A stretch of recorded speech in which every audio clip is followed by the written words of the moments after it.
इयत्ता 8वी मार्गदर्शिका आपण पाहत आहोत. मराठी मीडियमचं इंग्लिशमध्ये आपलं चाललेलं आहे 3.3. मागच्या 3.2 पाहिलं आहे. सेंटेन्स आणि सेंटेन्स फॉर्मेशन झालेलं आहे. आज पाहत आहोत आपण parts of speech. Parts of speech म्हणजे काय तर मराठीमध्ये त्याला म्हटलं जातं शब्दांच्या जाती. शब्दांच्या जाती. शब्दांच्या जाती किती, पार्ट्स ऑफ स्पीच किती तर 8. कोणते कोणते, नाऊन, प्रोनाऊन, ॲडजेक्टिव्ह, व्हर्ब. हे चौघं जे असतात हे असतात विकारी. विकारी म्हणजे यांचं वचन लिंग बदलल्यावरती क्रियापदामध्ये बदल होत नाही, तर हे असतात अविकारी. ठीक आहे. ॲडव्हर्ब, प्रेपोजिशन, इंटरजेक्शन आणि कंजक्शन. आता नाऊन म्हणजे काय तर नाम, वस्तूच्या, पदार्थाच्या, जागेच्या, ठिकाणाच्या ठेवलेल्या नावाला नाम असे म्हणतात. एक एक पाहूयात आपण. सुरुवातीला noun. Noun means a word use for the name, person, place, thing, animal, activity और idea. Example Lata, garden, box, cat, golf, liberty. पाहूयात 3.3 मध्ये त्यांनी काय केले ते प्रॅक्टिस सेट 1 पुन्हा उपप्रकार केले त्याच्यामध्ये. आणि आपण हे खूप मोठं आहे, हे आपण आहे ना थोडंसं टप्प्याटप्प्याने घेणार आहोत. 2 किंवा 3 टप्पे करूयात. ठीक आहे. आता पाहूयात पहिला प्रश्न 3.3 मध्ये 1 मध्ये पहिला प्रश्न. The correct noun form of verb die. डायचा करेक्ट नाऊन फॉर्म काय येणार आहे, डेथ, मृत्यू. ठीक आहे. पुढचं find out noun from following alternatives. Tell, told, telling, tell. आता पहा, टेल हा क्रियापद झालाय, हे पण क्रियापदाचा भूतकाळ झाला, हा ING फॉर्म झालाय. येणार आहे टेल. टेल म्हणजे गोष्ट. आणि TAIL आला असता तर मग शेपटी झाला असता. ठीक आहे. पुढचा प्रश्न. ऑड मॅन आउट शोधायचं आहे. Begin, beginning.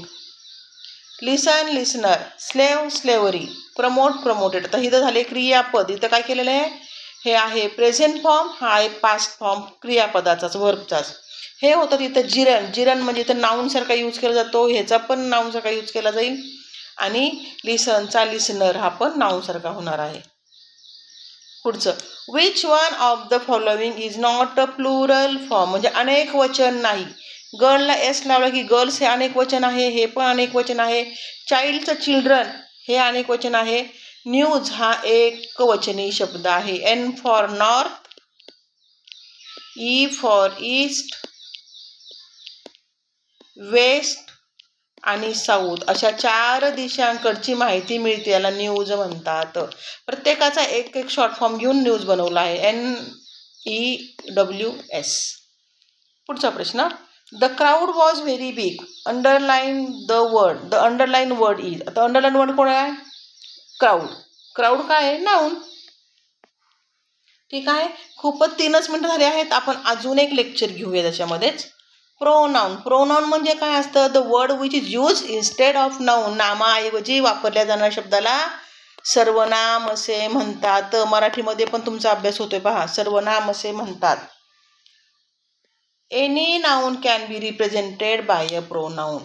ठीक आहे. प्रोनाऊन कशासाठी आले माहिती का, एकदा काय झालं, खूप मोठं नाव होतं एका राजाचं. काय नाव होतं, हर्षवर्धन सिंग. काय होतं, हर्षवर्धन सिंग. मग ते दरवेळेस त्याच्या मम्मीला म्हणायला, जड जायचं त्या राजाच्या मम्मीला. मग तो काय म्हणायची, तो म्हणजे असे मोठे मोठे नावं पुन्हा पुन्हा घ्यायला त्रास होतो ना, मग काय करायचं, प्रोनाऊन वापरायचं. ठीक आहे. हा जोक झालाय. किंवा आजकाल पण मोठे मोठे अवघड नावं असतात, माझ्यांना म्हणता नाही येत ते, IN BN काही म्हणतात. ठीक नाही. ठीक आहे. चला. Person, subject. पर्सन्स म्हणजे माहिती काय असतंय, फर्स्ट पर्सन म्हणजे प्रथम पुरुषी, सेकंड म्हणजे द्वितीय पुरुष आणि तृतीय पुरुषी. त्याच्यामध्ये सब्जेक्टिव्ह, ऑब्जेक्टिव्ह आणि पजेसिव्ह. सब्जेक्टमध्ये I वापरला जातो एक वचनाला, अनेक वचनाला वी असतो. एक वचन यू आणि अनेक वचन पण यूज असतं. थर्ड पर्सन सिंग्युलरला ही शी इट असतं आणि अनेक वचनाला दे असतं. याचा ऑब्जेक्टिव्ह काय होतो, आयचा होतो मी, वीचा अस, यूचा यूज राहतो, हिचा होतो हिम, शीचा हर, इटचा इट आणि देचा देम. ऑब्जेक्टिव्ह म्हणजे काय, जेव्हा आपण व्हॉइस वगैरे शिकू तेव्हा तुम्हाला ऑब्जेक्ट समजेल ते. आता ही वस्तू त्याला द्यायची, ते का मी असं होतं नाही.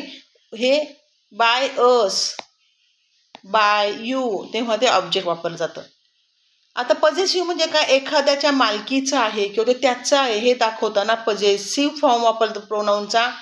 तर आयचा पजेसिव्ह आहे माय किंवा माईन, वीचा आवर किंवा आवर्स, यूचा युवर्स, हिचा येतो हीच, शीचा येतो हर किंवा हर्स, इटचा इट्स, देचा देअर किंवा देअर्स. ओके, देअर किंवा देअर्स. पाहूयात प्रॅक्टिस सेट 3.3 मधला दुसरा. फाइंड, आपण सिरियल दिले 6-7 question. Find out number of pronoun in the following sentence. यातले प्रोनाउन शोधायचे, आय आणि you. Can I borrow the book, you are reading that book. You, I आणि यू असे 2 प्रोनाउन आलेले आहेत. Fill in the blanks with the correct pronoun. This is the boy works hard. पहा इथं काय येणार आहे, हू. हे कधी शिकतो आपण माहिती का, ज्यावेळेस आपण सुपरलेटिव्ह डिग्री शिकतो. सुपरलेटिव्ह डिग्रीचा एक नियम आहे, स्पेशल माणसाबद्दल, स्पेशल मुलाबद्दल जर आपण बोलत असेल तर त्या बॉयला इथे द लावला जातो. हो की नाही, इथं द लावला जातो. या दचे उपयोग कोणते कोणते आहेत ते त्याच्यामध्ये पण येतं आणि ते याच्यामध्ये येतं. अ अँड द मध्ये येतं. अ अँड द जेव्हा आपण आर्टिकल शिकतो ना तेव्हा द कुठे कुठे वापरायचं त्यातला एक नियम आहे. द बॉय, तो मुलगा, तोच मुलगा आहे की जो कठीण काम करतो. वर्क्स हार्ड, तो खूप कष्ट करतो. उत्तर काय आहे, हू वर्क्स हार्ड. हू. पुढचा प्रश्न. कालिदास रोट मेघदूत. कालिदासांनी मेघदूत लिहिलेलं आहे. WH क्वेश्चन पाहिजे आपला अंडरलाईनला. आता हे काय आहे, नाऊन आहे. मी तर काय रे, हू रोट मेघदूत. मेघदूत कोणी लिहिलं. पुढचा प्रश्न. Which of the following sentence is grammatically correct. This is my book, sorry, this book is my, this book is eyes, this book is of my, this book is mine. पहा possessive दाखवायचे आहे त्यांना. Mine वापरतो का नाही आपण, ह्या चार्टमध्ये पाहिलं का नाही आपण, इथे आयचा कोण असतो पजेसिव्ह मध्ये, माइन. तुम्ही म्हणताल माय कधी वापरायचा आहे, माय, मग असं येईल, धिस इज माय बुक. काय, धिस इज माय बुक, त्यावेळेस हा सेंटेन्स करेक्ट राहिला असता. इथे येणार आहे चौथा ऑप्शन. 10वा प्रश्न आहे, find odd man out. Who, which, that, each. Each येणार याच्यामध्ये, इच म्हणजे प्रत्येक. ठीक आहे.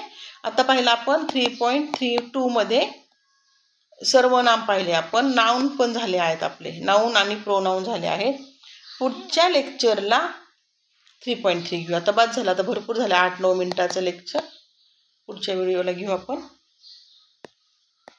3.3. ठीक आहे. अभ्यास करा, सबस्क्राईब करा.